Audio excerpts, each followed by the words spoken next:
everyone, welcome for this lecture. Today we are going to discuss node analysis, or that is also called as node voltage analysis. As we know, this node analysis includes a KCL. Okay, KCL we are going to apply, whereas mesh analysis or loop analysis we used to take a KVL. Now we have to take a KCL, that is Kirchhoff's current law. What it says is, in an electrical circuit, okay, in an electrical circuit, at any node or a junction, current entering will be equal to the current leaving. Okay, so that we have to apply here. So what we are going to do is, we are going to assume a few factors we'll be discussing in later. Okay, so that instead of going for the entire theory, we'll simultaneously solve the numerical as well as discuss the theory. Okay, so now we'll take this numerical. They have asked us to find the current flowing through all the resistances using node voltage method. Okay, also we supposed to find out the power delivered by voltage sources. There are two voltage sources, so we have to calculate voltage power delivered by 20 volt voltage source as well as power delivered by 10 volt voltage source. Okay, so first what we have to do is, we have to take this circuit diagram and first identify the number of nodes. Okay, so that is the first task. So as you know, when you have defined node, it is nothing but a point at which two or more branches are connected. Okay, two or more branches are connected. So what we have to do is, we'll identify that one by considering this. See, this is one voltage source, this is also one branch, and this is also one branch, right? So you can take this as a one node. Another one is what? This point, whereas this branch and this branch are connected, so we can take second node. And observe here, this branch and this branch, this point is also has two branches, we can take it as a third node. And this one also, observe here, okay, one voltage source, this is also one voltage source, and resistance, we can take another node. Okay, when this is the thing, but what we are going to assume while doing node analysis is, suppose this is also correct, right? But we don't get four nodes, we get, observe, in this circuit we have a source, here also one we have a source. See, this branch and this voltage source together we are going to assume as a one branch. Okay, and similarly this resistance and one voltage source together will assume as another branch.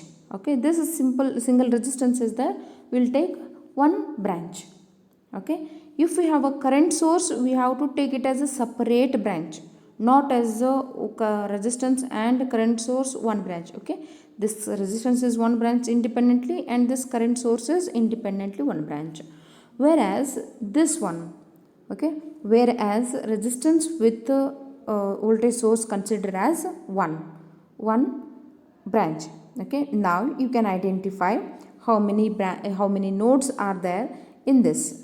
Okay, so just check. So this together I can say one branch, this is also one branch, therefore at this point we can say it is a first branch. Okay, so this is one branch, sorry, one node. Another one is what? This and this. So this is another node. Okay, this node, any one node we have to take as a reference, so we'll be taking it downward. Okay, whichever is there at the bottom of this, we'll be taking that as that node as a reference node. So we'll consider this node as a reference node. Okay, we'll be taking it as reference node. Remember, this voltage will be V0 and it will be 0 volts. Okay, so and we are going to assume few things, that is, first one is that resistance with the voltage source will be considered as one branch, and another one is, we are going to write leaving the current will be equal to entering the current according to Kirchhoff's laws. But while writing KCL, what we are going to do is, at each node, okay, at each node we are going to identify how many branches are connected to that, and remember, according to those many factors will be added. Okay, if we have at the left hand side is equal to if we have a current sources, independent current sources, then you're supposed to write at right hand side.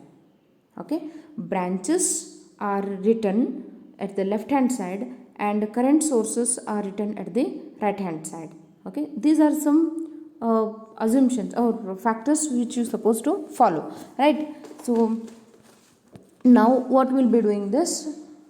Okay, so just observe resistance at, if you have considered this as a node, all resistors will be, we are going to consider as leaving the node, means current direction will be considered as leaving the node.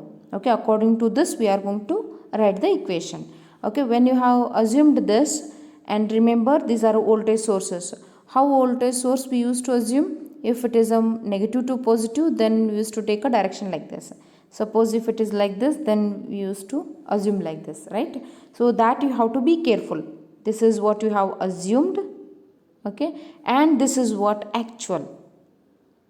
Okay, in this first case these two assumed and actual currents are opposite direction, that you have to be careful. And in the second case, in this case, okay, in the third branch, what is there? This is assumed and this is the actual, both are in the same direction. Okay, that time we can need not bother, but while taking this one you should be a bit careful. Okay, let's apply KCL at this point. Okay, so we'll be writing at KCL 1 at first node apply the KCL. So there are how many branches are there? 3 branches, therefore there will be 3 factors. This you should be known. Plus equal to 0 because there is no independent current sources. Next, first factor is nothing but your first branch. You are going to write the current over there, means V divided by R. So this is your V1 node voltage and this is the supply voltage. You have a supply voltage. What you have to do is V1. Okay, this branch current we have to find out. You can take it as a I1, not a problem. V1. So here this is a direction like this and this current direction is like this. Both are opposite, or you don't worry. V1, if you have a, when you are reaching positive, you take a negative here. Okay, V1 minus 20 divided by, this is the voltage, V minus 20 volt. This is also V minus V, voltage minus voltage, you get again a voltage, divided by resistance you have to do, then only you get this branch current, divided by what is the resistance connected between V1 and 20 volt, that is 2 ohm. This is the first factor. Okay, next factor is V1 and you can take this branch. Okay, V1. Okay, V1 and 10, this is plus 10, you can observe. Okay, here it is V1 minus 20, here it is V1 plus 10, because both the directions current will be positive, means the same, sorry. Okay, therefore it is same. So V1 and 10, between those two 4 ohm resistance is connected. So this is the another branch. 3 factors should be there, that is the third branch is V1 minus V0 divided by 4 ohm, which is equal to 0. This you have to simplify. Let's see how to write this. Okay, so once again we'll write at V1. Okay, or you can say at node 1, V1 minus 20 divided by 2 plus V1. Okay, I'll take this branch next, V1 divided by 4, or you can take V1 minus V0 divided by 4 plus, okay, V1 plus 10 volt divided by 4, which is equal to 0. If we have a current sources, then only you take, else you have to take equal to 0. Next, we'll solve that same equation. You would have observed this, the same equation is a KCL. Simplify again. Only one node is there, so single equation you get. How many nodes are there? Those many equations you get. Okay. Now V1 by 2 simplification. Just divide, this 2 is for V1 as well as 20. V1 by 2 minus 20 by 2 plus V1 by 4 minus V0 by 4, V1 by 4, 10 by 4 equal to 0. Just simplify. This term will be 0 because V0 is 0. So simplify this. Okay, and write one side and then send this 10 this side. So 10 minus 2.5 will be 7.5. Simplify this, or else what we can do is V1 you take outside, 1 by 2 plus 1 by 4 plus 1 by 4. If you do, you get 4 by 4 value, then which is, or you get if you simplify this you get 1. So that is V1 is equal to 7.5. Okay, so 7.5 volts you get. Once we get that, so what we have to do is we need to find out current through each resistances. So that is nothing but first resistance. See, current flowing through this, you have to find out.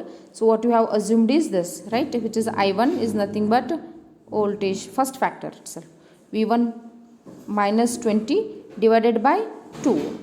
Okay, so this is the first branch current, that is current flowing through 2 ohm, right. So in the same way you have to substitute that. This is total V1 minus 20 divided by 2. Substitute a V1 value, you get to minus 6.25. Minus sign indicates that the direction what you have assumed is opposite actually. Okay, second one is current through 4 ohm. This 4 ohm, okay, is nothing but V1 divided by 4 ohm resistance, V divided by R. You get a 1.875 ampere. Another one is current flowing through 4 ohm resistance, that is this branch. Okay, this is nothing but V1 plus 10 divided by 4. Substitute V1 value there, then you get a 4.375 ampere. This is not the answer. What we have to get is actually these are the branch currents what they have asked us to find out. Okay, this is the one part we have completed. Another one is power delivered by voltage sources we have to calculate. One is 20, another one is 10. 20 is what? Power delivered by 20 volt is V into I. So V is 20 volt. What about the current through that? Is this you have to assume. So what actual current is, this you have to take, that is P is equal to V into this current. What is this current? What you have assumed is this current. Okay, whatever you have got I1, that minus sign you have to take. You be careful. Minus of minus 6.25 ampere, which is plus 6.25 amperes. So multiply this, you get 125 watts. So power delivered by 10 volt voltage source is P10 equal to V into I, that is 10 volt. Current through that is this branch current. Okay, that is V. Observe, this current is assumed and actual current is also this direction, both are same. So whatever the current is there, that directly you can take, which is 4.735. Multiply this, you get 43.75 watts. Okay, this is about node analysis. Okay, thank you.